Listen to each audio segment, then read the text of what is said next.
Comment rester calme, rester centré quand tout s'agite autour de toi et qu'à l'extérieur, c'est le chaos.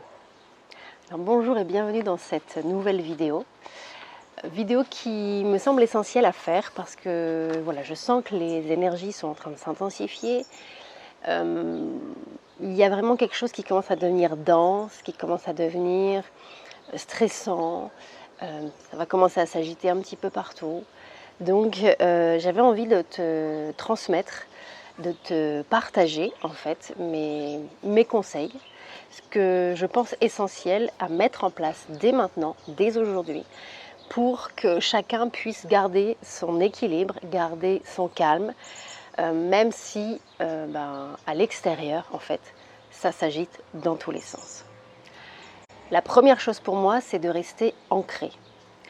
Qu'est-ce que ça veut dire? Ça veut dire être bien dans le moment présent, être vraiment connecté à son corps, être vraiment ici, dans ce qui se passe, ici et maintenant. Tu peux le faire de différentes façons. Il y a des approches, je dirais, énergétiques, avec des visualisations, où tu vas visualiser des racines qui sortent de tes pieds, où tu vas visualiser ton énergie qui descend, qui est plus dans le bas de ton corps que dans le haut. Voilà. Il y a plusieurs types de méditation, de pratiques énergétiques, etc., que tu peux faire, même par des méditations, etc. Mais pour moi, ça ne suffit pas. Il y a aussi le fait de clarifier en fait ce que tu as envie de vivre dans ton quotidien, qu'est-ce qui te fait du bien, qu'est-ce qui te nourrit, et ensuite de passer à l'action. Que tu sois vraiment aligné, en accord, ancré dans ta réalité, dans ce qui est important pour toi, dans ce qui te fait du bien, dans ce qui te fait vibrer le cœur, dans ce qui te met en joie, dans ce qui te permet de rayonner, même si à l'extérieur, ça s'agite. C'est comme ça, c'est en étant ancré en soi, ancré dans le moment présent, ancré là, dans la matière, qu'on arrive du coup à rayonner, à rester centré et à rayonner autour de soi et à être présent pour soi et pour les gens qui nous entourent. Donc ça, pour moi, c'est vraiment essentiel. La deuxième chose, comme je t'ai déjà dit, c'est de faire vivre ta vérité. Qu'est-ce que tu veux vivre aujourd'hui? Qu'est-ce que tu veux vivre dans ta journée? Aligne tes pensées, tes mots, tes actes, ton énergie, tes émotions, avec ce que tu veux faire, avec ce que tu veux vivre dans ta journée, avec ce que tu veux faire exister dans ta journée.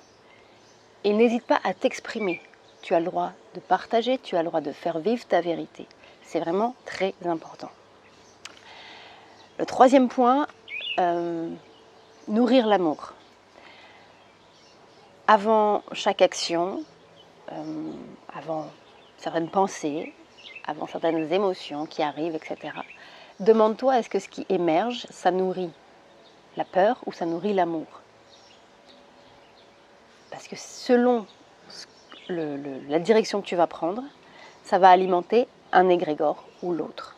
L'égrégore, c'est quand, en résumé vite fait, c'est quand plusieurs personnes pensent la même chose. Du coup, ça crée un mouvement énergétique, un mouvement vibratoire qui fait que cet égrégore grossit et du coup impacte ce qu'il y a autour.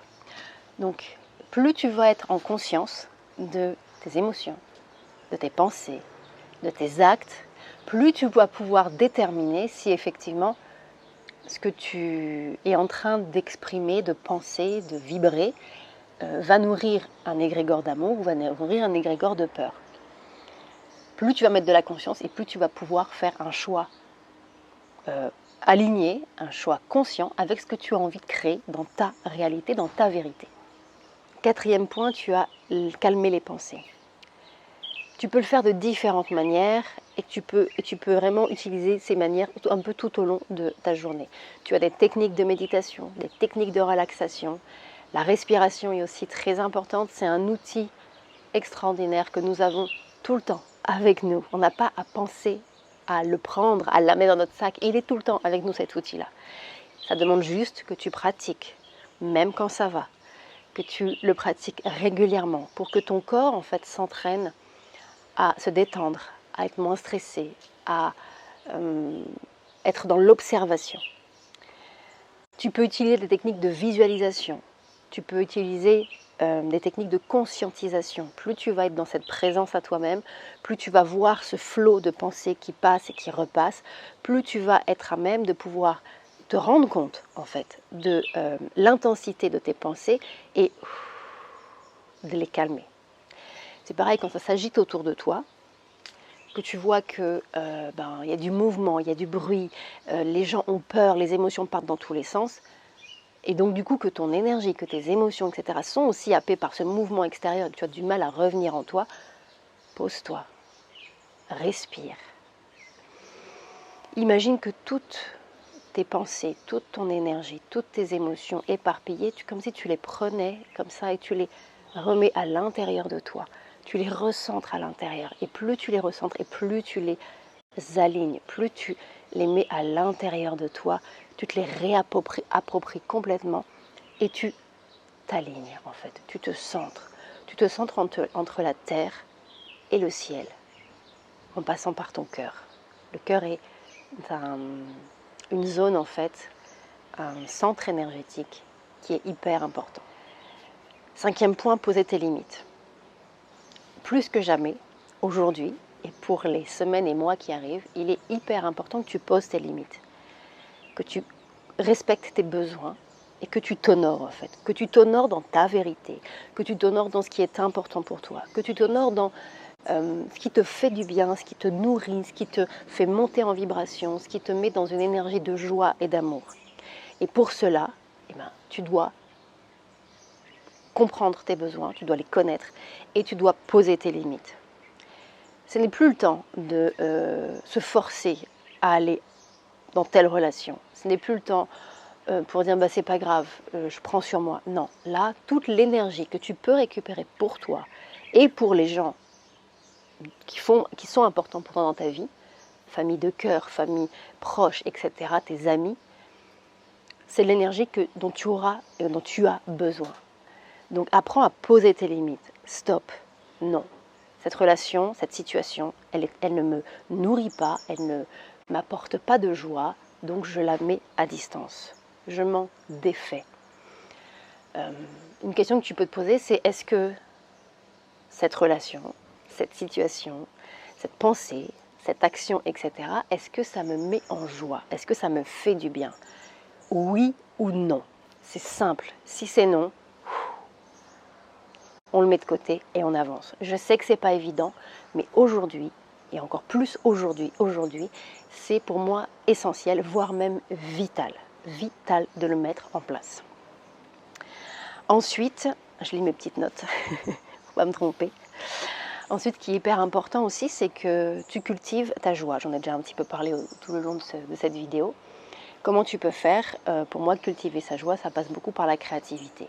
Et la créativité, ça peut être tellement de choses. Effectivement, tu peux avoir tout ce qui concerne l'art, mais il n'y a pas que ça. Qu'est-ce qui fait vibrer ton cœur? Qu'est-ce qui te fait du bien? Qu'est-ce qui te permet de te sentir libre, de te sentir complètement, mais voilà, tu t'ouvres en fait. Que ce soit la danse, que ce soit la peinture, que ce soit le chant, que ce soit d'aller en nature pour parler avec les arbres, pour te connecter avec les arbres, pour aller voir un animal, etc. C'est ta manière de créer ta réalité. Ça fait partie de ta créativité en fait. Donc du coup, plonge un petit peu en toi, pose-toi, questionne-toi par rapport à ça et qu'est-ce que j'ai envie de faire, qu'est-ce qui me fait vibrer, qu'est-ce qui me fait du bien. Voilà, je pense que c'est vraiment important de cultiver ta joie, de t'apporter chaque jour ces petits pas en fait, ces petites pépites de ta journée où ça fait vibrer ton cœur. Je parle beaucoup du cœur en fait, d'être centré dans son cœur parce que c'est là où tu as ta connexion au divin, là où tu peux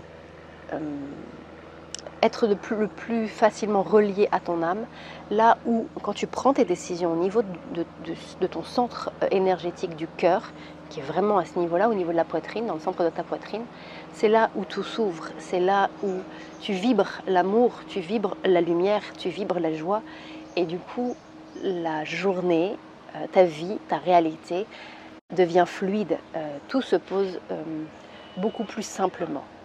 Donc, n'hésite pas, si c'est difficile pour toi de ressentir, juste de poser ta main.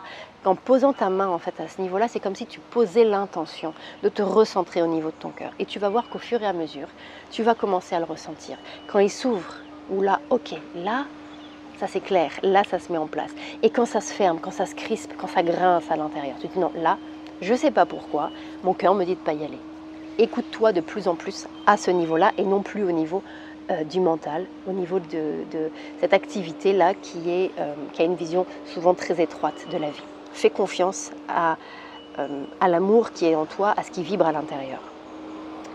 Autre point également qui est essentiel et encore plus aujourd'hui, et je t'invite à le faire tous les jours, c'est à te nettoyer énergétiquement et à te protéger énergétiquement. Il y a encore une fois plein de techniques que tu vas trouver sur Internet. Moi, je propose le programme Rayonner qui est spécifiquement dédié à ça. Tu peux trouver des ressources gratuites, tu peux trouver plein de choses partout. Je te laisse aller faire tes recherches sur Internet, dans des livres, pour que tu trouves vraiment les outils, les pratiques, les techniques qui te parlent, qui sont en résonance avec toi. Et dernier point, parce que j'ai parlé des pensées, j'ai parlé des émotions, j'ai parlé de la vibration, de l'énergie, etc. Autre point, mais qui est aussi vraiment essentiel, c'est ton corps. Comment tu prends soin de ton corps, que ce soit à travers la qualité de ton sommeil, ce que tu bois, comment tu te nourris, la qualité de ta nourriture. Est-ce que tu écoutes ton corps? Est-ce que tu écoutes ce que tu as envie de manger? Est-ce que tu prends soin de lui? Comment tu prends soin de lui tous les jours?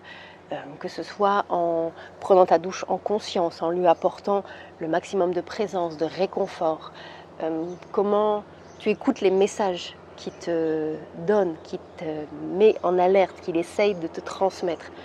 Qu'est-ce que tu mets en place dans ton quotidien? Que ce soit des massages, que ce soit une présence à soi, que ce soit des pratiques comme le yoga, le tai chi, la marche, la natation. Bref, peu importe. Qu'est-ce que tu fais aujourd'hui pour prendre soin de ton corps? Parce que en travaillant que au niveau des pensées, que au niveau émotionnel, que au niveau énergétique, il manque quelque chose qui est vraiment le physique en fait, le corps. J'en ai déjà parlé par la respiration, qui est un des outils pour moi essentiels à mettre en place tous les jours. Mais il y en a d'autres. Et par des petits gestes au quotidien, quand, je ne sais pas, on met sa crème sur son visage ou sur son corps, et ben d'être en présence et de vraiment se réconforter, s'apporter cette attention, cette présence à soi. Voilà, c'était mes petits conseils pour apprendre à rester centré, à rester calme, quand tout s'agite autour de toi. Je te souhaite une très belle journée et je te dis à bientôt.